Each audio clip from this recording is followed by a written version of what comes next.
Meta just created a Snoop Dogg AI for your next RPGs. That's funny. They must have paid him. They It's Snoop Dogg. They paid him. Yeah. Yeah, Snoop. That's so weird, man. And there's MrBeast. Kendall Jenner does Billy. Oh, it says MrBeast, Zach the Funny Man. Wow. Meta chose MrBeast as AI generated funny man. That's So we don't know what reality is anymore. You Nope. know, and that's where you even look at like dating apps. I mean, do you know if the person that you're swiping right or left on is actually real? You don't know anything about them. You're meeting them on the internet. The If it's even filters. someone. If it's someone at all. I know. Who defines reality? It's creepy. over, man. It's creepy. I remember, and we said this every time we talk about AI, we bring this up, but it was like mid 2022, and I was using Stable Diffusion to make AI images, and they were grotesque and didn't really work. Nancy Pelosi looked like a weird caricature of Nancy Pelosi, and today, you type into Midjourney or Stable Diffusion 3, which is crazy. Nancy Pelosi shaking hands with Donald Trump, Getty Images, and it perfect. You couldn't even tell it's fake. It's crazy. We're there. What is it going to be like? What is life going to be like? In a year, Yeah. maybe the singularity just implodes I was down on there. itself. I was getting ready for work, and I was like, computer, tell me about the weather. I was like going to ask the machine all these questions about like, who's the guest tonight on tonight's show? What's his background like? I wanted to ask the machine all these questions. It was the first time I've ever had the impulse go that far. Like I was on the Star Trek holodeck or something talking to the machine, and maybe that's where we're headed. And you know, why would we trust that output, right? And that's what's becoming really creepy about this. We're losing that human connection, that human touch. That's what makes us human. So Well, and didn't people like do this to Alexa one time? Well, they'll ask it questions and it gives you kind of warped or biased answers. Well, GPT, a bunch of lawyers are getting caught for asking ChatGPT to write up its arguments for them, and it creates fake citations. It's hilarious. And they're getting caught like, hey, this is fake. You used ChatGPT, didn't you? And they're like, uh-oh. and why is it using a fake citation to Because it put that doesn't out? know the real citation. So then why is It's it creating a facsimile of what an argument looks like. So the argument will, the AI looks at a legal argument and it says John v. U.S. et al. Blah, blah, blah. And then it's just like something like that. So it makes random words and makes it look like it's a case. It's not the AI right now that we're talking about with predictive text. It's not actually an intelligent being that says, let me analyze a legal case in a similar area and then come back to this one like a human would do. It's just going, what's the next word I should write in this paper? And so here's how ChatGPT and all these other ones work. You say, write me a fairy tale. It scours the internet for fairy tale story, write me a fairy tale. And then what it says is, what is the highest probability for a word to start a fairy tale? What is Once, yeah, and then Upon. time. that's it. That's exactly how it works. And so it's going 99.99999% accuracy once. The next word, 99.9% accuracy. But creating upon. citations, right? I mean, that's like a source. Why would they? Because it's creating words, not legal arguments. All it's doing is saying what word is most likely to come after this word. And so when you have a citation, it's not actually making a legal argument. It's just putting words on paper. The large language models don't know arguments exist. All it knows is A plus B equals C. So when it looks at a legal document and it sees, on average, every so often, there's a parentheses, Yeah, and then a name, V, and name, it just will auto-generate random things. interesting. Yep.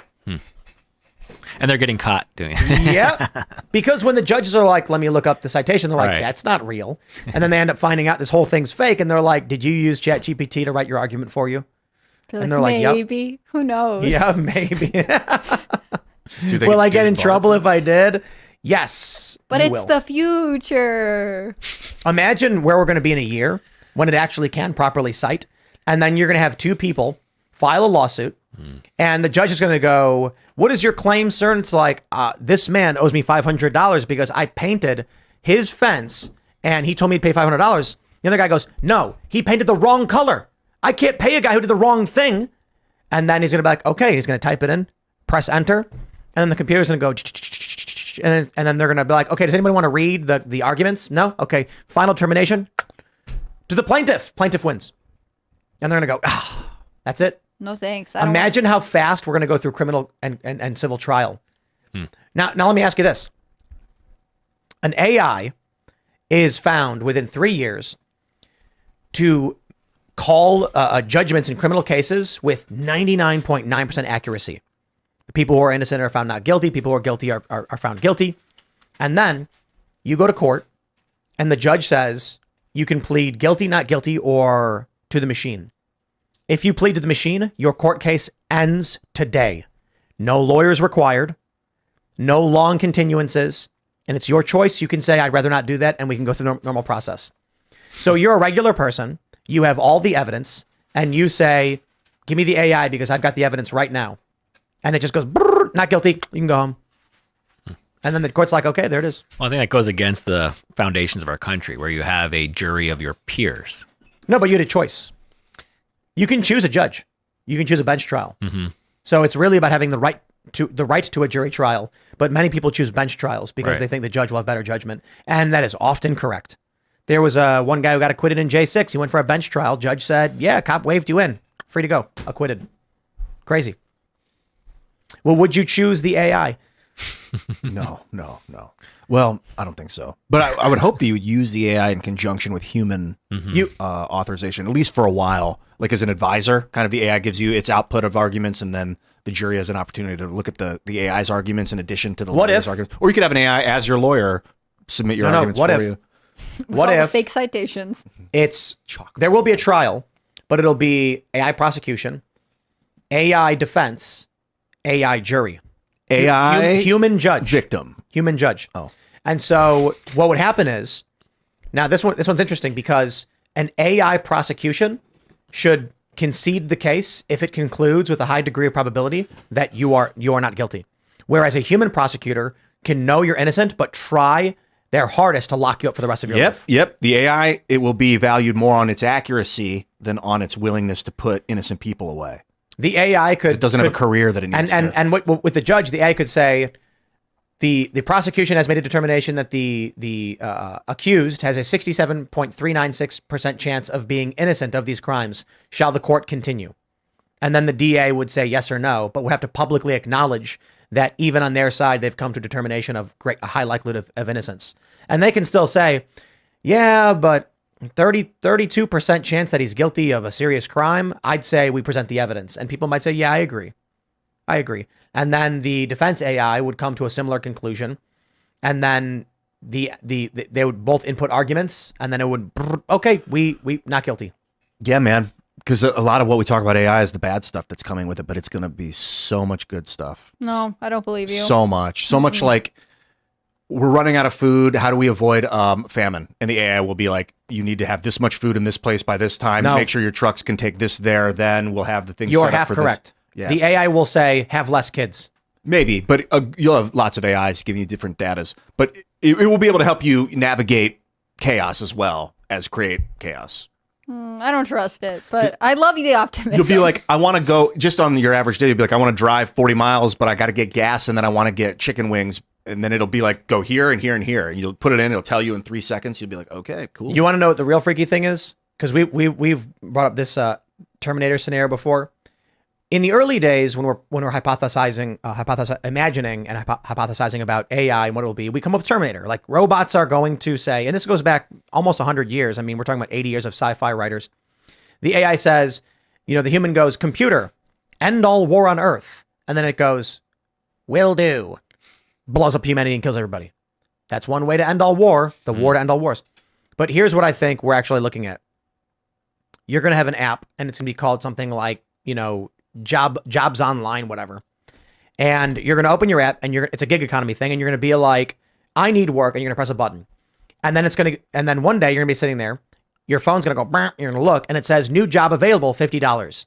And you're going to hit it, and it says, you'll receive this object from this man and bring this object 3 blocks to this man.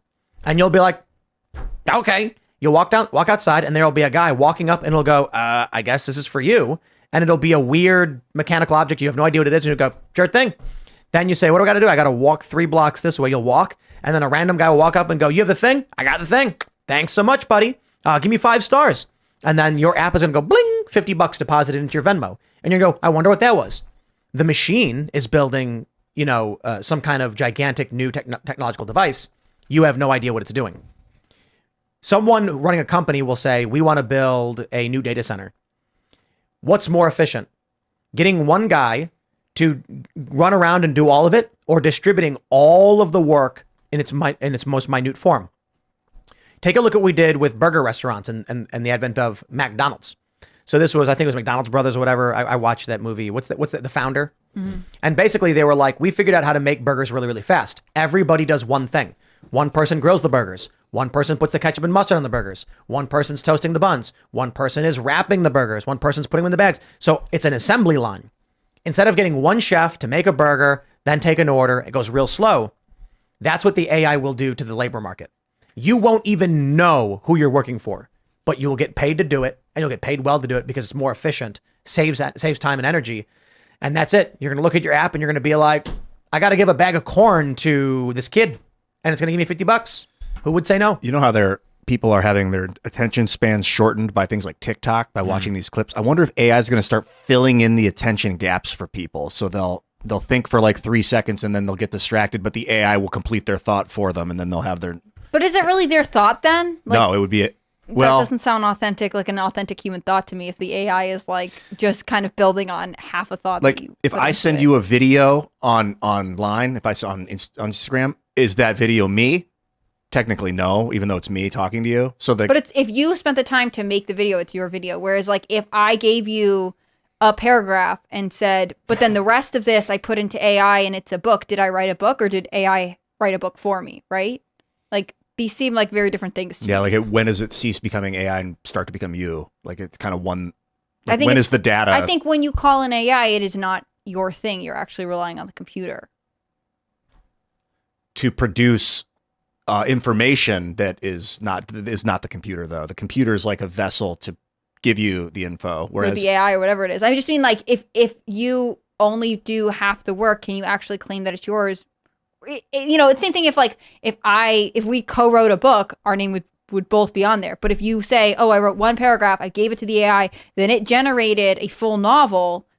If you publish it under your name, I just personally feel like you're actually being deceptive. In fact, you couldn't actually do this task. You needed AI to do it for you. It's the argument you could say is like if you go to the grocery store but you drive there, did you actually go? Or was it a car that went that you were taken along for with like it wasn't just you didn't just go to the store. It was you and a car and like you couldn't have done it without the car. So did you even really do it? Was it just you? No, I think you still went to the store. You did. Whereas like if you only gave half a thought to an AI and it filled it out to be a complete story, then it has done a lot of work that your brain could have done and you opted not to. You know what's going to happen? Once we're all Neuralinked. No, thank you. Everyone's going to be sharing their thoughts rapidly in real time. And it's going to create a hyper consciousness. Yeah, it does. And so what ends up happening is you will instantly know what you want to do, know where you need to do it, and you will just be a part of this greater, hive mind, I guess.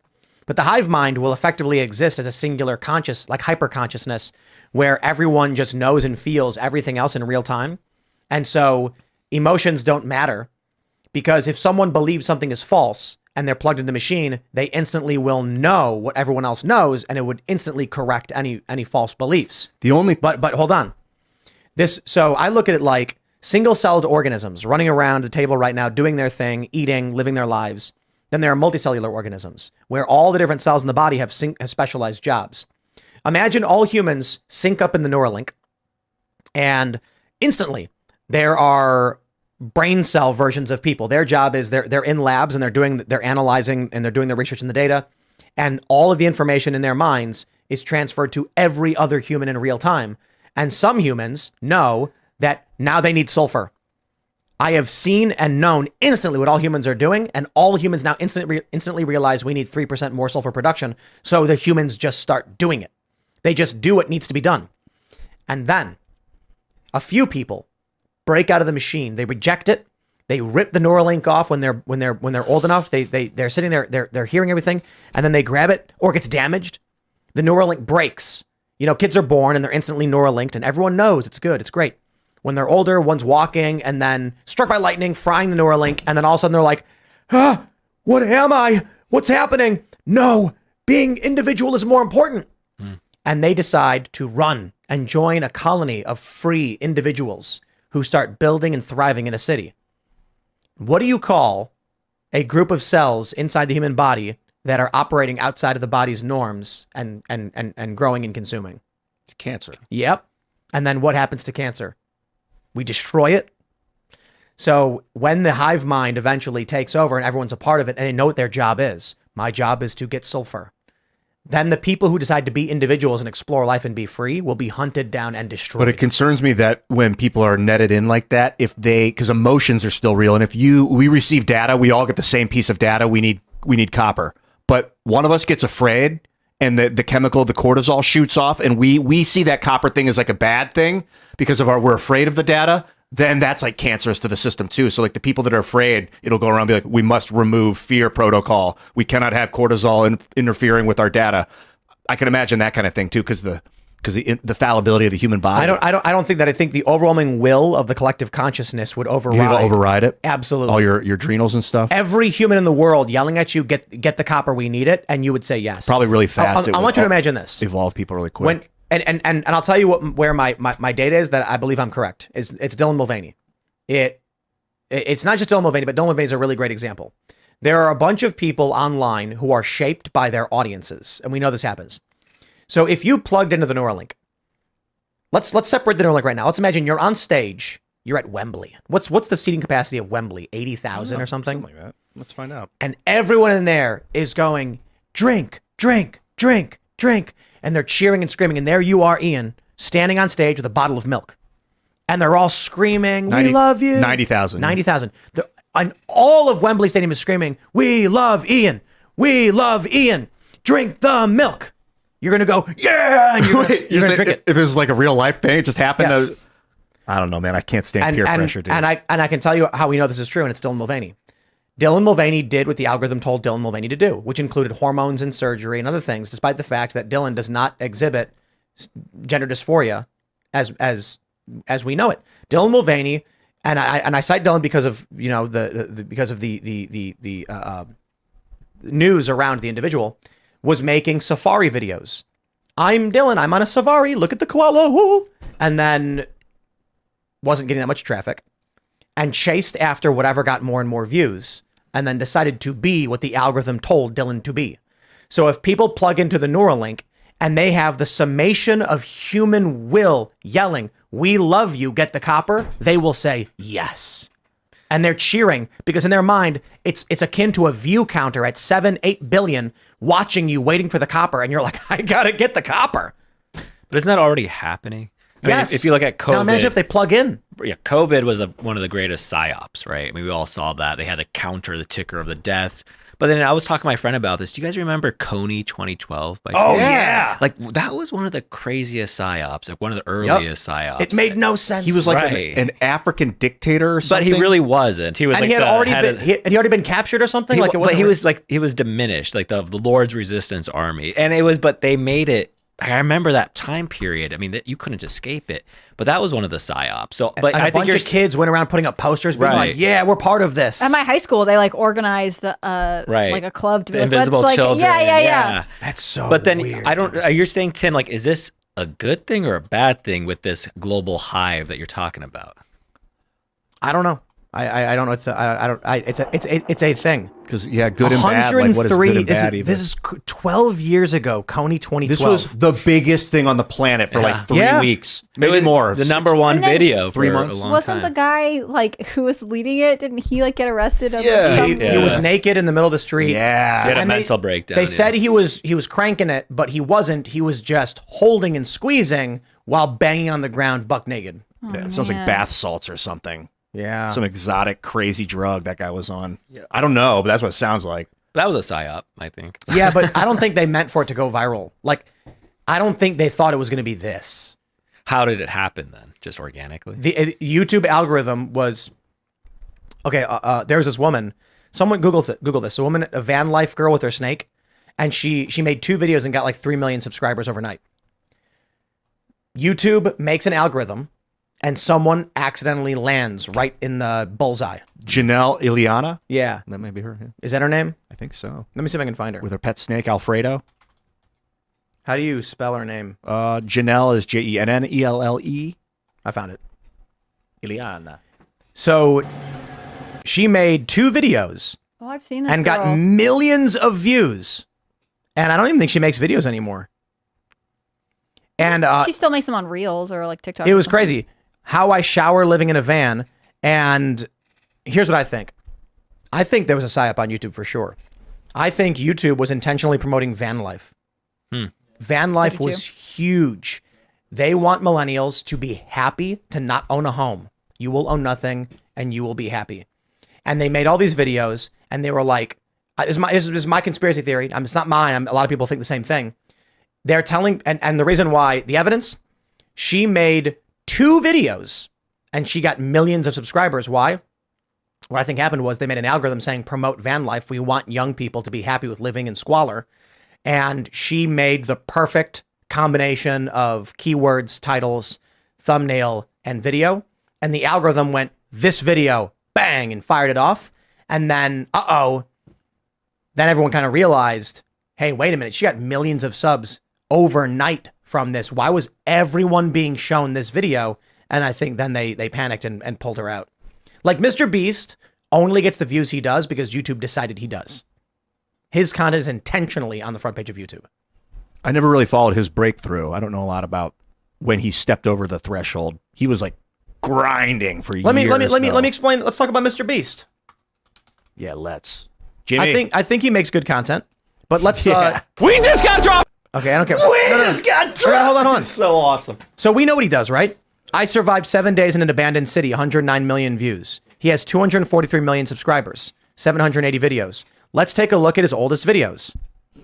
Worst Minecraft saw trap ever. Awesome. More birds in Minecraft. This block since when, LOL? What is this? Pokemon videos? He sat around, played video games, and studied the algorithm for like years. What happened was, no, he didn't. It was an accident. No, he had friends. They would get together for like 12 hours a day and talk algorithm. Right. But I don't want you to make it seem like they sat here saying, how can we succeed on YouTube, and started like a company. What happened was they were all making YouTube videos and they were like, oh, I made this video and it did well. And because we've all done this on YouTube because we know the algorithm changes. Then he started to change 100 video special. He started to change his videos. It doesn't matter if you're sitting around asking what does better or what doesn't. What matters is whenever a video would do better, he would naturally do more of it. Whenever a video would do worse, he would naturally shy away from doing it. He tried a Hearthstone video. Seems like it didn't really work all that well. How much money does Captain Sparkles make? It did decently okay. So he made more. How much money does this person make? How much money? You can actually see all the different attempts he made at creating content. Video games. Look at this, 1,500 subs. It's crazy. The reason these have views is because after he got big, people go back to watch them. But like most people, you can see the evolution of the content and what it turned into. This is this is it. The machine makes people, not the other way around. Yeah. And that goes to the psyops, right? And we're talking about TikTok. Isn't it kind of interesting how TikTok really rose during that COVID time? I mean, you had the China Wuhan virus come out of that lab, and also this Chinese company TikTok that came about it, and now it's the number 1 social media app in the world. I just find it a little.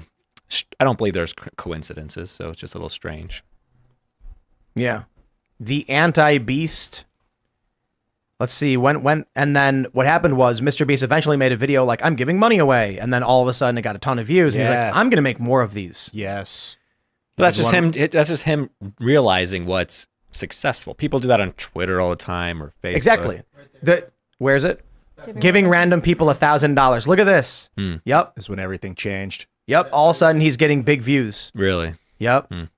That's when all the views start kicking in big. I like the video where he paid his mom's house off. Oh wait, is that in the bottom right? Giving my $10,000 mom $100,000.